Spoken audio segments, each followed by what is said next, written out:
ప్రస్తుతం భారతదేశం పాకిస్తాన్ల మధ్య ఉద్రిక్తతలకు సంబంధించి ఎవరి వాదన వాళ్ళది ఉంటుంది. సరే, నేను ఆవిడెవరో పాకిస్తాన్కి సంబంధించినటువంటి ఎంపీ గారు వాగిన వాగుడు, ఆ కూసిన కోతలు, భారతదేశంలో బాబ్రీ మసీదు కడతాము, దానికి అజాన్ మొదట చీఫ్ ఏది వాళ్ళ సైనికాధికారి వినిపిస్తారు లాంటి మాటలు మాట్లాడుకొచ్చింది. నేను దానికి ఆల్రెడీ నిన్నే మాట్లాడేశాను, ఆల్రెడీ పబ్లిక్ అయింది. అయితే ఇక్కడ పాయింట్ అలా ఏంటంటే పిఓకే స్వాధీనమే ఈ సమస్యకి పరిష్కారం.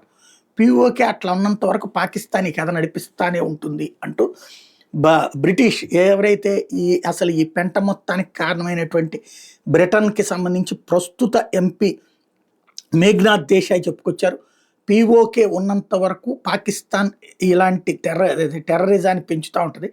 పిఓకే భారత్లో కలిసిపోతే పిఓకేలో కూడా ఇప్పుడు అక్కడ పిఓకేలో ప్రజలు పేదరికంలో ఉండటం, దారుణంగా తయారై ఉండటంతో వాళ్ళని వీళ్ళు తీవ్రవాదం వైపు మళ్లించబోతున్నారు. బట్ కాశ్మీర్ ఎప్పుడైతే మార్పు చెందిందో పిఓకేలో కూడా మార్పు వస్తుంది. శుభ్రంగా పిఓకేని కూడా భారత్లో కలిపేసుకుంటే వాళ్ళందరిలో ఉద్యోగ ఉపాధి అవకాశాలు వస్తుంటే వాళ్ళకి ఇట్లాంటి థాట్స్ ఉండవు, తద్వారా కంట్రోల్ చేయొచ్చు అన్నటువంటి సలహా ఇచ్చుకొచ్చారు.